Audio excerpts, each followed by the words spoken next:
Good morning, ladies and gentlemen. How are you? Good. Good. It is good to be here. I actually was doing some comedy recently around the region. I was traveling around Southeast Asia. I just finished up comedy shows in Singapore for a Neon Lights Festival, and that's the equivalent of Cock and Flap down there. And I love doing comedy, and I also love traveling for comedy. And one of the things I love doing is coming through Hong Kong Airport for all the useful announcements they do. For those of you who haven't heard it before, it goes something like this. Ladies and gentlemen, ladies and gentlemen,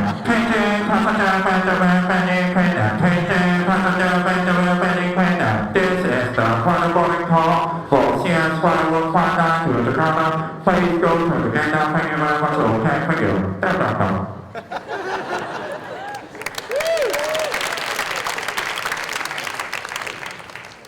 I wanted to start today, and I mean, I'm not going to talk today about all my comedy. I will try and be sometimes a little bit funny, but I wanted to start with a little exercise with the group. And I want you to interact with me in this little exercise. I want those of you here who have a fear of public speaking and who hate being singled out to, on the count of 3, stand up and yell out your name. 1, 2, 3. Very good, Andy. Very good. No. That was designed by example. Andy screwed it up. That wasn't in the script.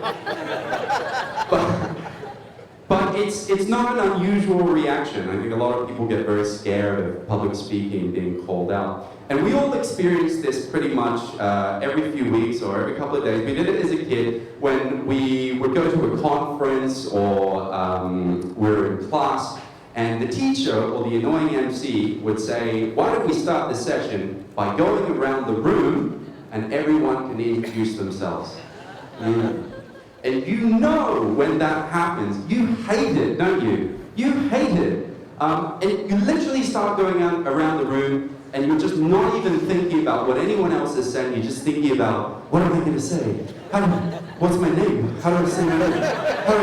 And as you start to go around, you see people introducing themselves. You're like, oh, that was quite long. Do I go that long? And then someone does a short one. Someone says something funny, and you're like, oh, geez, I'm not funny. Do I need to think of a joke? And it gets closer and closer, and you all know what I'm saying. It gets closer and closer. You're getting more nervous. Your heart is pounding. Finally, the girl next to you, she opens her mouth. Hi, I'm Rachel, and I work in human resources. And you're like, oh, it's my turn. Hi, I'm Rachel, and I work in human resources.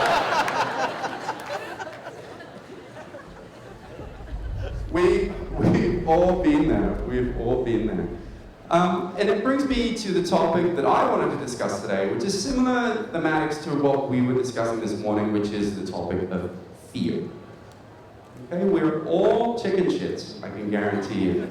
All of us. Fear is actually something that is super important. It's a survival trait. I think we were going through some examples this morning about listening to rustling in the bushes. Is it a lion? And it actually helps us to protect ourselves from danger. Okay, that's a very important survival trait. But what I want to talk to you today about, which also was touched on this morning, but I want to relate it a bit more to myself, is that fear of failure, the fear of the unknown. And I think we all feel it 100% day in, day out. And I wanted to tie it back to my personal journey because a lot of people look at my situation and they have an assumption that because I run my own consulting firm, I've had a successful career in banking, and I'm a comedian, that I'm fearless. And as well as that I haven't failed in my life. I've been remarkably successful. But I wanted to tell you as well about some of my failures in life that have brought me to where I am today. Okay? I think one of the things that we realize is when we're kids, we're pretty fearless. You remember being a kid? You didn't really care about anything. You could climb on trees without worrying about height. You could say anything you want in class. You could be an absolute idiot, and it wouldn't matter. But as we got older, we started to be conditioned to the outside world and what the social norms and expectations were that we needed to fear. And I think this really comes to light for most of us as we head into university. Now, that's one of the first choices we ever make around what are we going to study, because in our heads we somehow think what we study dictates what we're going to do for the rest of our lives. right? And me being half Chinese, half Australian, it was quite funny. I would ask my dad, Dad, what do you think I should study? And he goes, mate, you do whatever you want. And then I would speak to my mum and I would say, Mum, what do you think I should study? She goes, Benjamin, you do whatever you want, You can be a doctor. You can be a lawyer. You can be a banker. You can be a doctor. And of course you have that fear around, what do I choose? What's the right path for me? And I literally had no idea what I was doing. I mean, my parents, they're both not educated at all.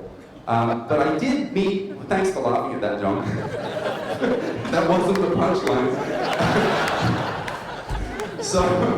No, but I literally had no idea what I was doing. But I remember my dad had a friend whose acquaintance was an actuary. Do you guys know what an actuary is? Actuary is an expert on probability, risk, statistics. And I remember the actuary drove a Ferrari. And I was like, I want to be an actuary. And an actuary didn't know what I was talking about. So I started the degree. And I remember when I started, there were 270 odd people, and the attrition rate of that degree was about 92%. So if I learned anything about probability and risk, it was the probability of graduating was very low, and it was therefore very risky.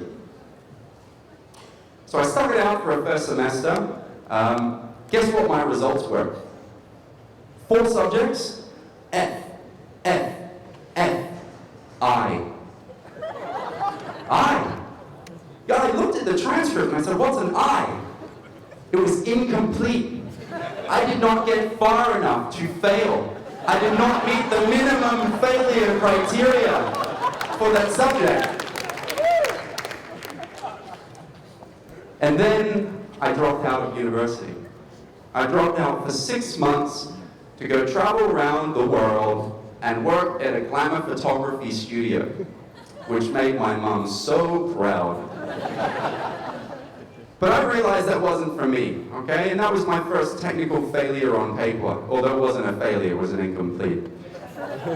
And then I went back to university and I enrolled in a Bachelor of Economics and a Bachelor of Laws, and I started down that path. But I'd been so institutionalized in my school. I went to a boarding school where I was programmed to go to the toilet, shower, eat according to bells. That I had so much freedom, I didn't know how to handle it properly. So I was basically shirking classes, I wasn't really paying attention, and as I was moving through the ranks at university, my GPA was rather average. Okay? It was very ordinary. There was nothing extraordinary about it. And then we started to go through that job application process. And you've all been there. So who here is at university now?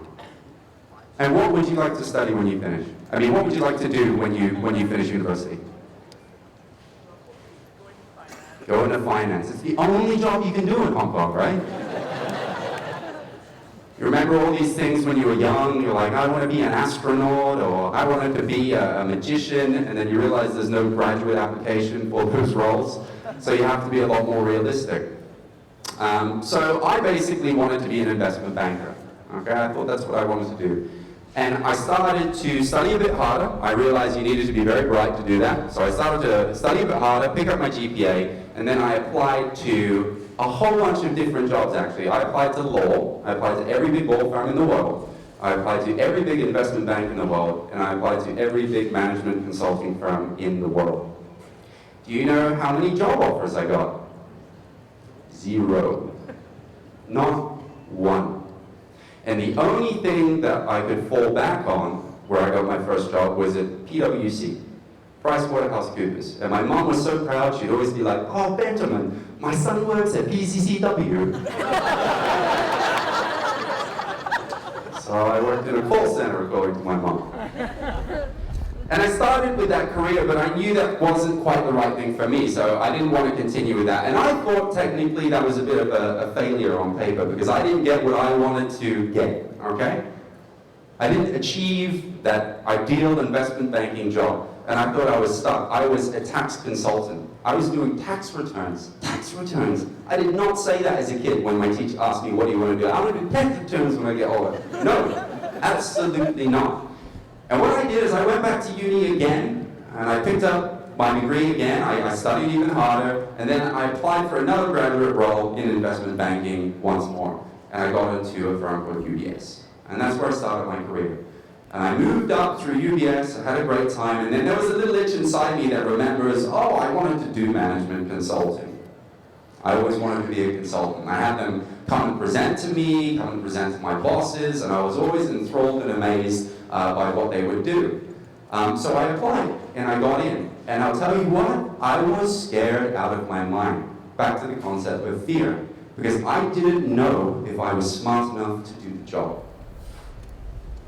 I hadn't been trained. Usually a consultant goes from a consulting firm into a bank. I went the other way around. They took a gamble on me.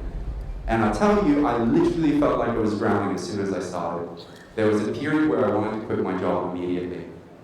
But I didn't. I stuck it out, and eventually it got to the point where it was so wearing that I needed a sabbatical. And it was on that sabbatical that I had my big kind of awakening. I had 7 months off. The first 2 months, I was not myself. I used to be the most extrovert, outgoing, funny guy, and I was this quiet, introvert shell of myself because I had worked myself so hard to achieve what is defined by society as success at my own expense. And then I got the first invitation to do stand-up comedy. And let me tell you something about stand-up. People are scared of public speaking. I can assure you, stand-up comedy is one of the most frightening things in the whole world. Do you know why? Because it's one of the only forms of entertainment where you're instantly judged. Instantly judged about how good or bad you are, and that judgment rides with you throughout the rest of your performance. And I am not a shy person. I used to be in a band, and I had long hair, and I was a badass. That's right, I had hair. But I remember the first comedy show I went to, I canceled it 4 times in a row. 4 times in a row. I was freaking out. And the first time I got up and did a comedy show, I eventually mustered up the courage. I was so scared, and I told my first joke, and it hit. People started laughing. And having never done comedy, I was just like speaking over them. Like, no, I have more jokes, right? You know, stop laughing. Let me tell my next joke. And what you learn as a comedian is when you tell a joke, you need to kind of shut up and let the crowd sing with it. But in that time as well, when I was doing comedy, I wasn't furthering my corporate career. I was getting paid in vodka to do shows. 2 free drinks to do a show at TakeOut Comedy. That was not going to sustain me. So I went back into the corporate workforce, and I got a job at Deutsche Bank. And I got a job at Deutsche Bank as the head of strategy for Deutsche Bank's Equities business in the region. And again, I was scared out of my mind that I wouldn't be able to do the job. But I did, things moved well. And then there was one point that I realized I was complaining throughout my entire career journey, which is I would always complain about my bosses, the construct, the structure of how things were, the corporate ethos. I'm sure a lot of us feel there are things that are just not quite right, but you're asked to join that corporate mold. Okay? I felt it so much, that my fear of doing nothing totally outweighed my fear of leaving and starting up my own business. It just got to the point where I couldn't handle it anymore. So I left, and I started up my own consulting firm. Now, I'm not going to do any pitching or anything about my firm. You can go look it up in your own time.